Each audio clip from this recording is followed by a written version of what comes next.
Friends, आप सबका मैं भरत बरवड़ भव्या क्लासेस के एजुकेशनल प्लेटफॉर्म पर हार्दिक स्वागत करता हूं। पिछली क्लास में हमने हमारे अध्याय जो 11 हमने स्टार्ट किया उसके 1 से 3 प्रश्नों को सॉल्व किया। आज हम करने वाले हैं 1 से लेके 4 तक 4 से 5 क्वेश्चन को। तो यानी आज हमारे टोटल 1 से 5 क्वेश्चन कंप्लीट हो जाएंगे। 1 से 3 पहले हो गए, 4 और 5 आज कर लेंगे। तो देखते हैं चौथा प्रश्न क्या बोलता है हमारा। 4 नंबर प्रश्न में दिया गया है कि 10 सेंटीमीटर त्रिज्या वाले एक वृत्त की कोई जीवा केंद्र पर समकोण बनाती है। तो ये मानते हैं एक वृत्त है, ये आपकी 10 सेंटीमीटर की त्रिज्या है और ये जीवा है। तो ये 10 सेंटीमीटर ये जीवा ने इसके साथ क्या बनाया, कोण बनाया, तो नीचे एक वृत्तखंड बचा। तो देखो यहाँ पे समकोण है, यानी ये कोण कितने डिग्री का, 90 का। तो ए और बी। अब देखें तो अपने को बोला निम्नलिखित के क्षेत्रफल ज्ञात कीजिए। पहला किसका, संगत लघु वृत्तखंड का। तो ध्यान से सुने, आपको आर का मान दे रखा है 10 सेंटीमीटर और थीटा का मान दे रखा है 90। थीटा का मान क्या दे रखा है, 90 दे रखा है। तो ये थीटा बराबर 90 डिग्री। अब ध्यान से सुने, संगत लघु वृत्तखंड का क्षेत्रफल वो कैसे आएगा। पहले आपको निकालना होगा त्रिज्यखंड का क्षेत्रफल माइनस त्रिभुज ओ ए बी का क्षेत्रफल। त्रिज्यखंड का होता है पाई आर स्क्वायर थीटा बटे 360। क्या होता है, पाई आर स्क्वायर थीटा बटे 360, पाई आर स्क्वायर थीटा बटे 360। और त्रिभुज का होता है 1/2 आधार इंटू ऊंचाई। मैंने क्यों लगाया, क्योंकि यहाँ पे कोण कितने का, 90 डिग्री, यानी समकोण त्रिभुज है। तो देखें पाई का मान 22/7, पाई का मान क्या है 22/7 इंटू आर का मान 10 इंटू 10। आर अपने को 10 दे रखी है, तो लिखेंगे 10 इंटू 10 और थीटा कितना है 90/360। थीटा का मान कितना 90 और बटे में अपने पास कितना है 360 माइनस 1/2 आधार है आपके 10 और ऊंचाई भी आपके पास 10। यानी माइनस के उधर और माइनस के इधर दोनों तरफ देखिए 10 कॉमन आ रहा है। तो हम इसको ऐसे लिख सकते हैं 10 गुणा 10। क्या लिखेंगे 10 गुणा 10। तो यहाँ लिखा हमने 10 गुणा 10 कॉमन, तो इधर क्या बच गया 22/7 गुणे में, और ये 9 0 से 0 काट दिया, 9 एकम 9, 9 चौक 36 और उधर क्या बचा 1/2। तो देखें इसको सॉल्व करते हैं हम लोग। तो यहाँ पे 10 को 10 से गुणा किया तो क्या आएगा 100, 2 दूनी 4 और ये कट गया एक बार, यानी 11 और 7 दूनी 14 माइनस में 1/2। तो देखते हैं क्या होता है इसमें। ये हुआ 100, इसी को ऊपर लिख रहा हूं मैं 100 आपके पास आया 11/14 और 1/2। तो ये हुआ 100, दोनों का एलसीएम कितना 14। तो यहाँ पे आ जाएगा 11 7 बार, 7 को 1 से गुणा किया 7, 100 इंटू 11 में से 7 गए, कितने बच गए 4 बटे में कितना 14।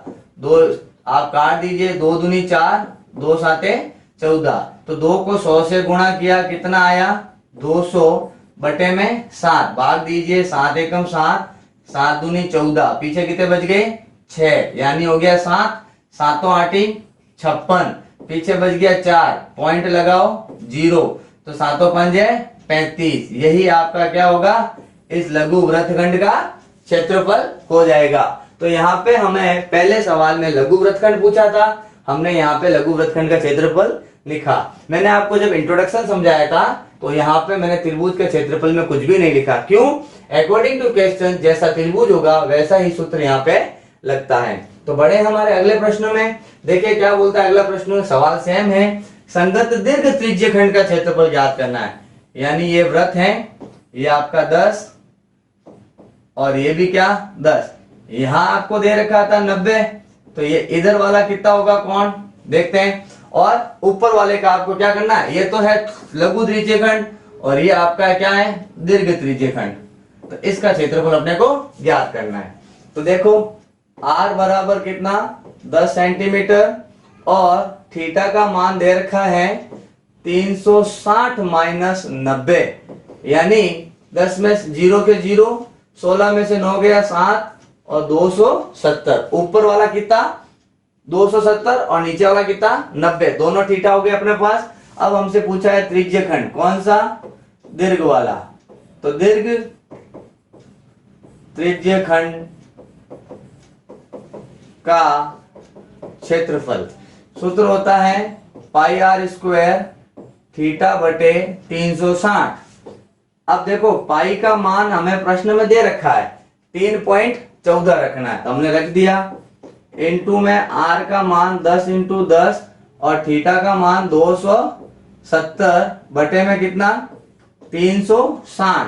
देखें ये पॉइंट अगर हटाते हैं तो 100 लगता है, 2 जीरो से 2 जीरो गए, तो 314 27 बटे 36, क्योंकि 0 से 0 हमने यहाँ पे काट दिया। अब देखें 9 तिया 27, 9 चौक 36, इसको भी मैं काट सकता हूं कैसे, 2 दूनी 4, यहाँ पे कट गया 2 एकम 2, 1 बचा, 2 पंजे 10, 1 बचा, 2 साते 14।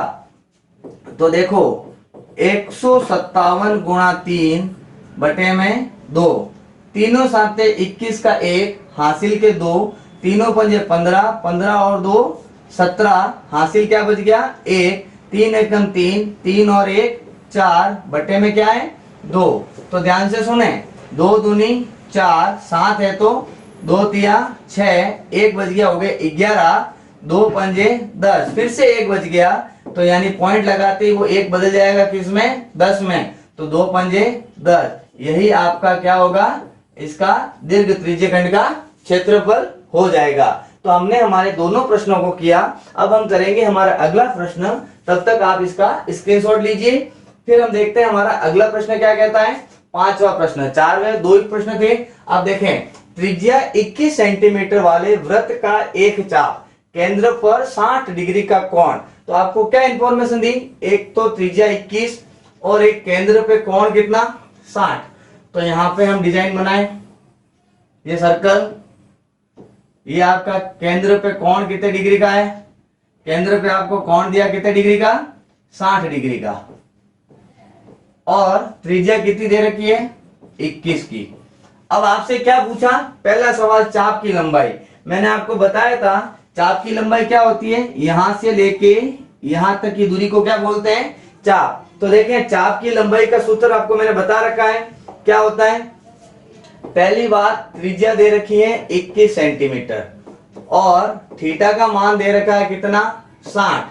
तो चूंकि चाप की लंबाई वो होता है हमारे पास 2 पाई आर थीटा बटे 360, तो ये ऐसे लिखेंगे 2 पाई का मान कितना 22 बटे 7 और आर का मान हमारे पास कितना है 21 और थीटा का मान है 60 बटे 360। 0 से 0 काट दीजिए, 7 एकम 7 और 7 या 21। तो देखें 2 इंटू 22 इंटू 3 इंटू 6 बटे में क्या बच गया 36। तो देखें 3 एकम 3, यहाँ कट गया 12 बार, 6 एकम 6, 6 दूनी 12 और इस 2 से ये 2 कट गया। तो आपके पास चाप की लंबाई आई 22 सेंटीमीटर, यानी आपका जो एरिया है त्रिज्यखंड के बीच का, यहां से यहां तक अगर आप कोई दौड़े तो उसकी क्षेत्रफल की क्षेत्र की लंबाई कितनी आ जाएगी 22 सेंटीमीटर। तो आज हमने इसका पहला प्रश्न किया। अब हम कर रहे हैं हमारा अगला प्रश्न। देखें अगला प्रश्न क्या कहता है, प्रश्न वही है, सिर्फ ये पूछा है चाप द्वारा बनाए गए त्रिज्यखंड का क्षेत्रफल। इससे पहले वाले प्रश्न में हमने किया वही सवाल, सिर्फ संख्या चेंज हुई।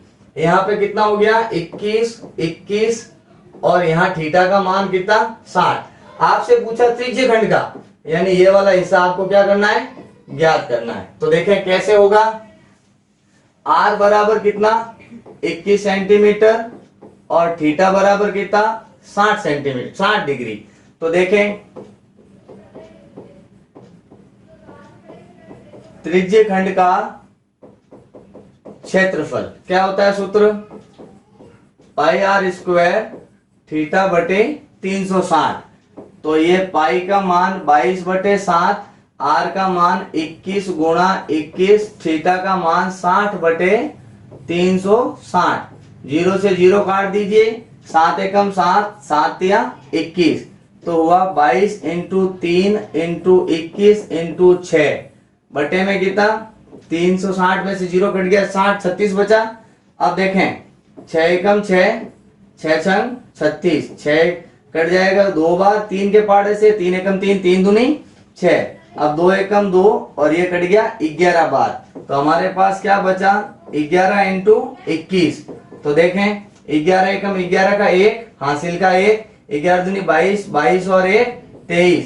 तो इसका क्षेत्रफल कितना आया 231 सेंटीमीटर स्क्वायर। इस प्रकार हमने चाप द्वारा बनाए गए त्रिज्यीय खंड का क्षेत्रफल भी ज्ञात किया। अब हमारे इस प्रश्न का अंतिम प्रश्न वो क्या कहता है, संगत जीवा द्वारा बनाए गए वृत्तखंड का क्षेत्रफल। तो चित्र तो वही है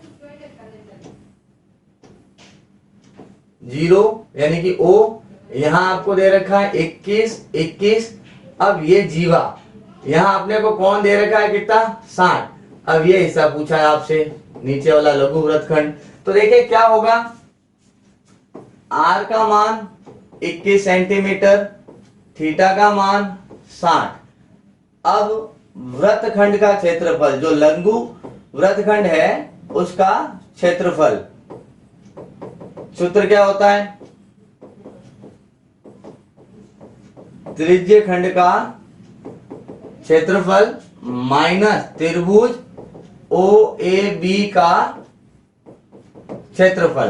तो त्रिज्य खंड का क्षेत्रफल होता है पाई आर स्क्वायर थीटा बटे 360 और त्रिभुज का क्षेत्रफल अब देखो यहां त्रिभुज कितना 60 डिग्री, यानी अगर मैं यहां से यहां एक लंब गिराऊं तो ये 30 का हो जाएगा, ये भी 30 का, और लंब गिराते यहां कितना हुआ 90 का, यानी ये अगर 30 है तो ये भी 30 ये भी 30, मतलब टोटल सारे कोण कितने हो गए 60-60 के। यानी ये त्रिभुज आपका कौन सा है समबाहु, ये त्रिभुज कौन सा है समबाहु त्रिभुज। तो समबाहु त्रिभुज का सूत्र होता है √3/4 इंटू भुजा स्क्वायर। तो देखें पाई का मान कितना है 22/7, आर का मान 21 गुणा 21, थीटा का मान 360, 60/360, √3/4 और भुजा का मान 21 इंटू 21।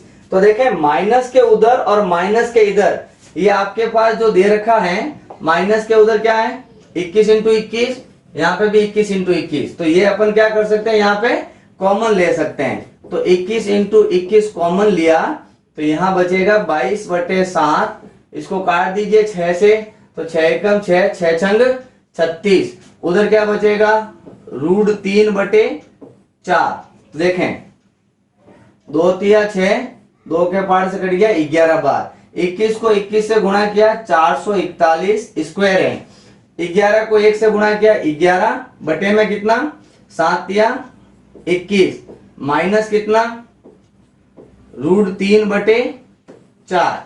अब देखें इसको मैं यहां वापस लिखूंगा ताकि आपको समझ में आ जाए, 441 फिर आपके पास क्या है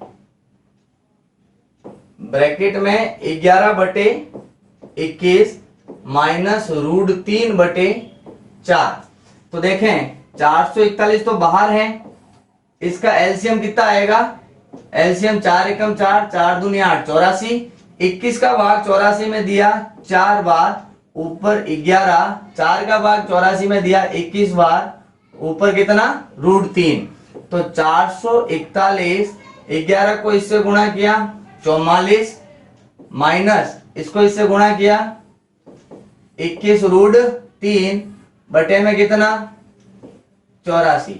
अब देखें ये दोनों ही संख्या गुणे में है, इसका मतलब हम काट सकते हैं, 11 के 21 के पार्ट से ये कट जाएगा कितनी बार 4 बार, और ये कट जाएगा 21 बार, तो यानी 21 गुणे में 44 माइनस 21 रूट 3 बटे में 4। अब 21 का इससे गुणा करेंगे तो यहाँ पे क्या आएगा, देखो 21 चौक 84 के 4, 21 चौक 84 के 4 हासिल के 8, 21 चौक 84, 84 और 8 कितने हो गए 92, तो ये हो गया 924। फिर 21 को 21 से गुणा किया तो कितना आ रहा है 441 रूट 3 बटे में कितना 4, यही आपका इसका क्या हो जाएगा सेंटीमीटर स्क्वायर। इसको हम यहाँ पे भी आंसर दे सकते हैं और चाहे तो आप इसको ऐसे भी लिख सकते हैं। क्या लिखना है, हम लोग यहाँ लिख सकते हैं 924 बटे 4 और 441 रूट 3 बटे 4। तो देखो इसको काट दीजिए, आप किससे काट सकते हैं, 4 एकम 4, ये कट गया 4 दूनी 8, 1 बच गया 4 तिया 12, फिर से 4 एकम 4, ये हुआ आपके पास 441 रूट 3 बटे 4। तो आप दोनों आंसर दे सकते हैं, आप चाहे तो ये भी आंसर है और ये भी आंसर है, तो इसको और आगे बढ़ाने पर हमारा आंसर फाइनल हो जाता है जो आपकी किताब में दे रखा है। तो आज हमने हमारे 1 से लेके 5 प्रश्नों को कंप्लीट किया। अगली वीडियो में हम हमारे अगले प्रश्नों को कंप्लीट करेंगे। तब तक के लिए जय हिंद, जय भारत।